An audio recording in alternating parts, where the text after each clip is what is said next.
flowering period regulation technology suppresses cultivation. Classmates, we previously learned about facilitation cultivation.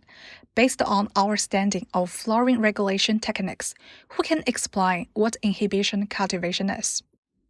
In order to meet the needs of plants and increase commodity value, it is necessary to change the natural flowering period through human measures so that it opens in a timely manner according to needs, and the cultivation of flowers that open later than the natural flowering period is called suppression cultivation, also known as elongation cultivation.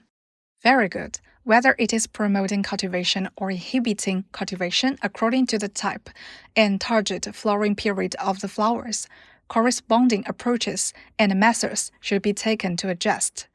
We take chrysanthemums as an example to learn about the inhibitory cultivation techniques for regulating flowering period.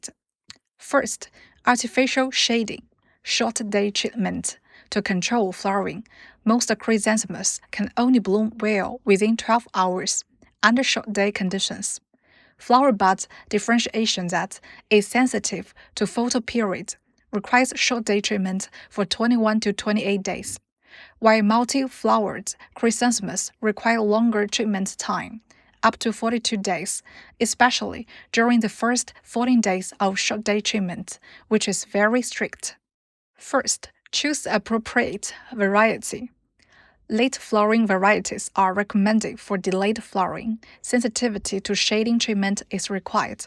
After treatment, the leaves should remain fresh green, the branches should be straight, and the flower stems should be upright and not soft. Second, calculate the flowering period accurately. Arrange the cutting date correctly.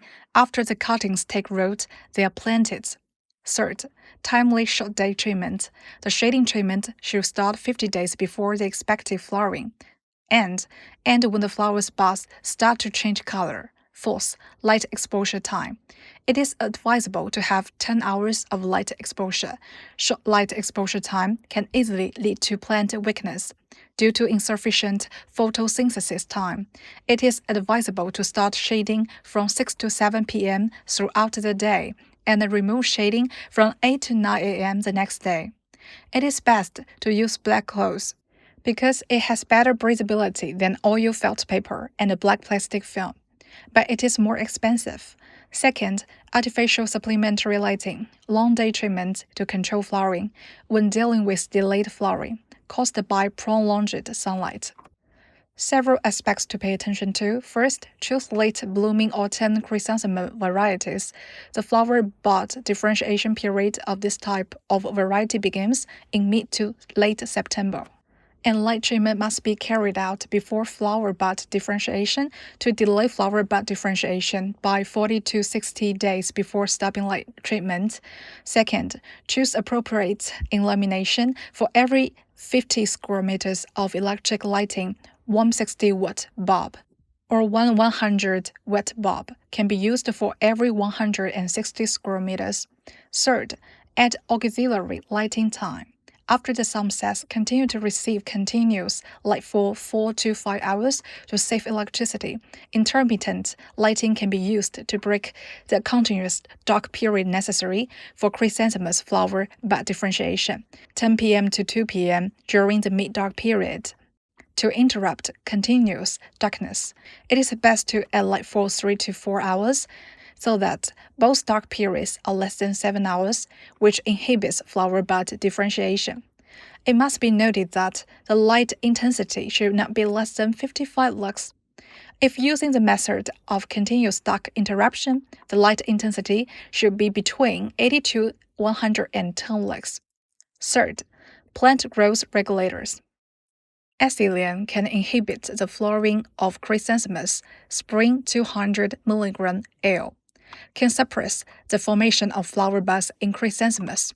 Fourth, chrysanthemum timing flowering method. First, flowers bloom on New Year's Day. Choose late flowering varieties starting from early August to mid-October, increasing sunlight from sunset to midnight.